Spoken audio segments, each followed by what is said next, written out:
കോളേജിൽ നിന്നും drop out ആയിട്ടുള്ള അല്ലെങ്കിൽ കോളേജിൽ നിന്നും പുറത്താക്കപ്പെട്ടിട്ടുള്ള ഒരു വ്യക്തി 24-ാമത്തെ വയസ്സിൽ അവരുടെ അമ്മ മരണപ്പെടുകയും അങ്ങനെ അനാഥമായി മാറിയിട്ടുള്ള ഒരാൾ പിന്നീട് പോർച്ചുഗലിലോട്ട് മൂവ് ചെയ്യുകയും പോർച്ചുഗലിൽ വെച്ചിട്ട് അവിടുത്തെ ഒരു മാധ്യമപ്രവർത്തകരെ വിവാഹം കഴിക്കുകയും ചെയ്തു. പക്ഷെ നിർഭാഗ്യവശാൽ 28-ാമത്തെ വയസ്സിൽ ആ വിവാഹബന്ധം വേർപ്പെടുത്തി അവർ ഡൈവേഴ്സായി മാറുകയാണ്. പക്ഷെ ആ സമയമാകുമ്പോഴേക്കും അവർക്കൊരു കുട്ടി ഉണ്ടായിരുന്നു. പിന്നീട് അങ്ങോട്ടുള്ള ലൈഫ് അത്ര ഈസി ആയിരുന്നില്ല. ഞാൻ സ്വന്തമായിട്ടൊരു കുട്ടിയുണ്ട്, അവരെ നോക്കണം, മാത്രമല്ല ജീവിതത്തിലെ മറ്റു കാര്യങ്ങളെല്ലാം മീറ്റ് ചെയ്യാൻ പ്രോപ്പറായിട്ടൊരു ജോബ് ഇല്ല, പ്രത്യേകിച്ച് ഒരു ഇൻകം സോഴ്സ് ഇല്ല. പിന്നീട് കിട്ടിയ ജോലികളൊക്കെ ചെയ്തുകൊണ്ട് അങ്ങനെ വളരെ ടൈറ്റ് ആയിക്കൊണ്ട് വളരെ കഷ്ടപ്പെട്ടുകൊണ്ട് ജീവിതം മുന്നോട്ട് പോയിക്കൊണ്ടിരിക്കുന്ന ഒരു സമയമായിരുന്നു. അങ്ങനെ ആ ഈ സമയത്ത് ഒരു ട്രെയിൻ യാത്ര നടത്തുകയാണ്. ആ യാത്രയിൽ വെച്ച് പെട്ടെന്ന് മൈൻഡിലോട്ടൊരു ഐഡിയ കിട്ടി. അതായത് ഒരു സ്റ്റോറി ലൈന് അത്യാവശ്യം നന്നായിട്ട് വായിച്ചിരുന്ന ഇയാൾക്ക് ഈ ഒരു സ്റ്റോറി ലൈൻ കിട്ടിയപ്പോൾ അതൊരു സ്റ്റോറിയാക്കി ബിൽഡ് ചെയ്താലോ എന്നുള്ളൊരു ആശയം വരികയാണ്. പിന്നീട് ഇത്രയും വളരെ കഷ്ടപ്പെട്ട് ജീവിച്ചു കൊണ്ടിരിക്കുന്ന സമയത്തും കിട്ടുന്ന നേരങ്ങളിലെല്ലാം ഇതൊരു സ്റ്റോറി ആക്കിക്കൊണ്ട് ഒരു ബുക്കാക്കി മാറ്റിയിട്ടുണ്ട്. പക്ഷേ ഇത് ബുക്കാക്കി മാറ്റിയതുകൊണ്ട് മാത്രം കാര്യമില്ല, ഇത് പബ്ലിഷ് ചെയ്ത് മാർക്കറ്റിൽ എത്തിയെങ്കിൽ മാത്രമേ അത് ആളുകൾ വായിക്കുള്ളൂ, അതിന് എന്തെങ്കിലുമൊക്കെ വരുമാനം കിട്ടുള്ളൂ. അങ്ങനെ ഇത് പല പബ്ലിഷേഴ്സിൻ്റെ അടുത്ത് ഈ ഒരു ബുക്കുമായിട്ട് പോവുകയാണ് ഇതൊന്ന് പബ്ലിഷ് ചെയ്യാൻ വേണ്ടിയിട്ട്. പക്ഷേ ഒരു 12ഓളം പബ്ലിഷേഴ്സിൻ്റെ അടുത്ത് പോയിട്ടും ആരും തന്നെ ഇത് പബ്ലിഷ് ആവാൻ റെഡി ആവുന്നില്ല. ഇത് പബ്ലിഷ് ചെയ്തിട്ടുണ്ടെങ്കിൽ പ്രത്യേകിച്ച് കാര്യമൊന്നുമില്ല, അധികം ആളുകളൊന്നും വായിക്കില്ല, പ്രത്യേകിച്ച് റവന്യൂ ഒന്നും ജനറേറ്റ് ചെയ്യാൻ പറ്റില്ല എന്ന് പറഞ്ഞ് എല്ലാവരും മടക്കി അയക്കുകയാണ് ചെയ്തത്. പക്ഷേ ഒടുവിൽ 13ാമത്തെ ഒരു പബ്ലിഷറുടെ അടുത്ത് പോവുകയും ആ പബ്ലിഷർ അത് പബ്ലിഷ് ചെയ്യാമെന്ന് എഗ്രി ചെയ്യുകയും ചെയ്തു. പിന്നീട് അങ്ങോട്ട് നടന്നത് ഒരു ചരിത്രമാണ്. 32ാമത്തെ വയസ്സിലാണ് ഈ ഒരു പബ്ലിഷേഴ്സുമായിട്ടുള്ള ഒരു അഗ്രിമെന്റിൽ എത്തുന്നത്. ആ വയസ്സ് മുതൽ 32ാമത്തെ വയസ്സ് വരെ ഉള്ള എല്ലാ സ്ട്രഗിളിൻ്റെയും ഒരു റിസൾട്ടായിരുന്നു ആ ഒരു 32ാമത്തെ വയസ്സിന് ശേഷം അവർക്ക് കിട്ടിയിരുന്നത്. പറഞ്ഞു വരുന്നത് മറ്റാരെയും കുറിച്ചല്ല, ഹാരി പോട്ടർ എന്ന വളരെ പ്രസിദ്ധമായുള്ള കഥാപാത്രത്തിലൂടെ നമ്മുടെ എല്ലാവരുടെയും പ്രായഭേദമന്യേ വളരെ കുട്ടികൾ മുതൽ വളരെ വലിയവരെ വരെ ഇൻഫ്ലുവൻസ് ചെയ്തിട്ടുള്ള പിന്നീട് മൂവീസായി മാറിയിട്ടുള്ള ആ ഒരു വലിയ സ്റ്റോറി സീരീസിനെ കുറിച്ചും ഹാരി പോട്ടർ സീരീസിനെ കുറിച്ചും അതിൻ്റെ ഓഥറായിട്ടുള്ള JK റൗളിങ്ങിനെ കുറിച്ചിട്ടുമാണ് നമ്മൾ പറയുന്നത്.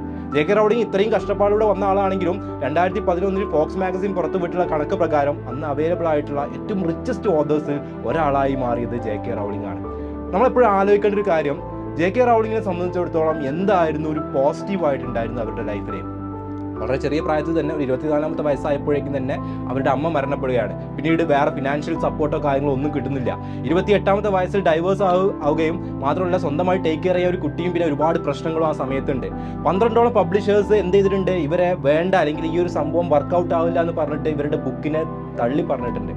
ഈ കാര്യങ്ങളെല്ലാം ചെയ്യുന്നത് ഈ ബുക്കുമായിട്ട് ഇത്രയും 12 ആളുകളുടെ അടുത്ത് പോകുന്നതും കാര്യങ്ങളൊക്കെ ചെയ്യുന്നത് വളരെ സേഫായിട്ട് നിൽക്കുന്ന ഒരു പൊസിഷനിൽ നിന്നുകൊണ്ടല്ല, മറിച്ച് ഒരുപാട് പ്രശ്നങ്ങളുമായിട്ട് സ്ട്രഗിൾ ചെയ്യുന്നതിൻ്റെ ഇടയ്ക്ക് പാരലലി എന്ത് ചെയ്യായിരുന്നു, ഇവരിതിനു വേണ്ടി ട്രൈ ചെയ്യായിരുന്നു എന്നുള്ള. അപ്പം ഇങ്ങനെയൊക്കെ നെഗറ്റീവ് സംഭവം ഉണ്ടായിട്ടും സ്റ്റിൽ അതിൻ്റെ പുറകെ കൺസിസ്റ്റൻ്റ് ആയിട്ട് വർക്ക് ചെയ്യുകയും 13ാമതൊരു പബ്ലിഷേഴ്സിൻ്റെ അടുത്ത് ചെന്ന് അത് കൺവിൻസ് ചെയ്യാനും പറ്റിയെന്നുള്ള. പിന്നീട് അങ്ങോട്ട് നടന്നത് ഞാൻ നേരത്തെ പറഞ്ഞ പോലെ ചരിത്രമായിരുന്നു. നമ്മളടക്കമുള്ള എല്ലാ ആളുകളും ഒരുപാട് ആളുകൾ വായിക്കുന്ന ഒരുപാട് ആളുകൾ ഫാനായിട്ട് മാറിയിട്ടുള്ള ഹാരി പോട്ടർ സീരീസിൻ്റെ ഓഥറായിട്ട് അതിൻ്റെ സൃഷ്ടാവായിട്ട് മാറി എന്നുള്ള. അപ്പം ഇങ്ങനെ നമ്മൾ ഒരുപാട് ആളുകൾ എടുത്ത് നോക്കുമ്പോൾ ചരിത്രത്തിൽ ഇന്ന് ഫേമസ് ആയിട്ടുള്ള ഒട്ടുമിക്ക ആളുകൾ നോക്കുമ്പോഴും അവരുടെ പാസ്റ്റ് എന്ന് പറഞ്ഞിട്ടുണ്ടെങ്കിൽ എല്ലാ സമയത്തും വളരെ സ്മൂത്തായിട്ട് എല്ലാ കാര്യങ്ങളും റെഡിക്ക് അവരുടെ മുന്നിലുണ്ട്, എല്ലാ റിസോഴ്സസും ഉണ്ട്. അങ്ങനെ ആയിരുന്നില്ല. എല്ലാവരും സ്ട്രഗിൾ ചെയ്തിട്ട് തന്നെയാണ് അവിടെ എത്തിയിട്ടുള്ളത്. പക്ഷേ ഈ സ്ട്രഗിൾ ചെയ്യാൻ വേണ്ടിയിട്ട് അവർക്ക് കിട്ടിയുള്ള ഒരു ഫ്യൂവല്, അവരുടെ ഉള്ളിൽ വന്നിട്ടുള്ള ആ ഒരു മോട്ടിവേഷൻ എവിടെ നിന്നായിരുന്നു? അത് അവരുടെ ഇന്റേണലി ഡെവലപ്പ് ചെയ്തിട്ടുള്ള ഒരു ഡ്രീമിൽ നിന്നാണ്. എന്തെങ്കിലും കാര്യങ്ങൾ ചെയ്യണമെന്നുള്ള അടങ്ങാത്ത ആഗ്രഹമാണ്. എത്ര വലിയ ചലഞ്ചസ് വന്നാലും എത്ര വലിയ ബുദ്ധിമുട്ടുകൾ വന്നാലും അതിനെല്ലാം ടാക്കിൾ ചെയ്തുകൊണ്ട് അവിടെ എത്താൻ വേണ്ടിയിട്ട് അവർക്ക് ഫ്യൂവൽ ആയിട്ടുള്ളത് അല്ലേ. നമ്മളൊരു വണ്ടി പോകണമെങ്കിൽ അതിന് ഫ്യൂവൽ വേണമെന്ന് പറഞ്ഞ പോലെ തന്നെ നമ്മുടെ ഡ്രീമിൽ എത്തണമെങ്കിൽ നമുക്കതിനൊരു ഫ്യൂവൽ വേണം. ആ ഫ്യൂവൽ എന്ന് പറഞ്ഞാൽ അവരുടെ ഇന്റേണൽ മോട്ടിവേഷൻ ആയിരുന്നു. അല്ലാതെ വേറെ ആരെങ്കിലും പറഞ്ഞത് കേട്ടുകൊണ്ടോ അല്ലെങ്കിൽ എവിടെയെങ്കിലുമൊക്കെ വായിച്ചത് കൊണ്ടോ മാത്രമല്ല ഇവരാരും എന്ത് ചെയ്തത് അവിടെ എത്തിപ്പെട്ടത്.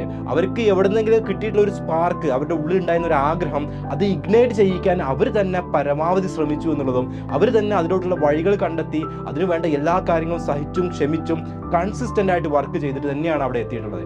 നമ്മൾ പലപ്പോഴും ഒരു എക്സാം വരുമ്പോൾ അല്ലെങ്കിൽ ഒരു എക്സാമിന് മാർക്ക് കുറയുമ്പോൾ അല്ലെങ്കിൽ നമ്മുടെ ആഗ്രഹങ്ങളോട്ട് എത്തുമ്പോൾ ചില പ്രശ്നങ്ങൾ തടസ്സങ്ങളൊക്കെ ഉണ്ടാകുമ്പോഴൊക്കെ പെട്ടെന്ന് തകർന്നു പോകുന്നവരും ഡിപ്രസ്ഡ് ആവുന്നവരൊക്കെയാണ്. പക്ഷേ നമ്മൾ ആലോചിക്കേണ്ട ഒരു കാര്യം, നമ്മൾ കൺസിസ്റ്റൻ്റ് ആയിട്ടൊരു കാര്യത്തിന് വേണ്ടി വർക്ക് ചെയ്യുന്നുണ്ടെങ്കിൽ അത് ഭയങ്കരമായിട്ട് നമ്മുടെ ഉള്ളിൽ അതിനോടൊരു ആഗ്രഹം ഉണ്ടെങ്കിൽ ഡെഫിനറ്റ് ആയിട്ട് അതിൻ്റെ റിസൾട്ട് കിട്ടും. അതിന് ഏജ് എന്ന് പറയുന്ന ഒരു ഫാക്ടറേ അല്ല. പക്ഷെ നമ്മൾ എത്രമാത്രം എഫേർട്ട് ഇടുന്നു, എത്രമാത്രം അതിന് വേണ്ടിയിട്ട് വർക്ക് ചെയ്യുന്നു എന്നുള്ളത് വളരെ ഇമ്പോർട്ടൻ്റ് ആണ്. KFCയുടെ സ്റ്റോറി നിങ്ങൾക്ക് എല്ലാവർക്കും അറിയാം അല്ലേ? അപ്പോൾ അത് മറ്റൊരു വീഡിയോയിൽ നമുക്ക് കുറച്ച് ഡീറ്റെയിൽ ആയിട്ട് പറയാം. പക്ഷേ KFCയുടെ സ്റ്റോറിയിൽ നിന്നൊക്കെ നമുക്ക് മനസ്സിലാവുന്ന കാര്യം എന്താണ്? ഏജ് ഒരു പ്രശ്നമുള്ള കാര്യമല്ല. നിങ്ങളൊരു കാര്യത്തിന് ഇറങ്ങി ഒരു ഉരുമ്പെട്ടാൽ നമ്മൾ അതിന് വേണ്ടി ആത്മാർത്ഥമായിട്ട് വർക്ക് ചെയ്യാൻ തയ്യാറാണ് എന്നുണ്ടെങ്കിൽ ഏജോ നമ്മുടെ ചുറ്റുപാടുമുള്ള പ്രശ്നങ്ങളോ നമ്മൾ ഫേസ് ചെയ്യേണ്ട ചലഞ്ചസോ ഫിനാൻഷ്യൽ ഇഷ്യൂസോ ഒന്നും ഒരു പ്രശ്നമായിരിക്കില്ല. എല്ലാത്തിനെയും നമുക്ക് പോസിറ്റീവാക്കി മാറ്റാൻ പറ്റും. കാരണം നമ്മുടെ ഉള്ളിൽ ആ ഒരു സ്പാർക്ക് ഉണ്ട്. സോ എപ്പോഴും നമ്മുടെ ഏതൊരു ഡ്രീമിലോട്ട് പോകുന്ന ആളുകളാണെങ്കിലും ആ സ്പാർക്ക് ഇഗ്നേറ്റ് ചെയ്തുകൊണ്ടേയിരിക്കുക. അത് കെടുത്താൻ അല്ലെങ്കിൽ അതിനെ ഡിമ്മാക്കാൻ ആരെയും അനുവദിക്കരുത്. ഏതൊരു ചലഞ്ചസ് ആയാലും അല്ലെങ്കിൽ എക്സ്റ്റേണൽ ഫാക്ടേഴ്സ് എന്തായാലും അതിനെ സമ്മതിക്കരുത്. നമ്മുടെ ഡ്രീം നമ്മുടേതാണ്, അത് അച്ചീവ് ചെയ്യുക എന്നുള്ളത് നമ്മുടെ ആവശ്യമാണ് എന്നുള്ളത് മുന്നിട്ട് ഇറങ്ങിക്കൊണ്ട് തന്നെ മനസ്സിലാക്കുക. ഇതുപോലെ ഫുൾ ടൈം വർക്ക് ചെയ്തുകൊണ്ട് ഫുൾ ടൈം പാഷൻ കീപ്പ് ചെയ്തുകൊണ്ട് തന്നെ മുന്നോട്ട് പോകാം.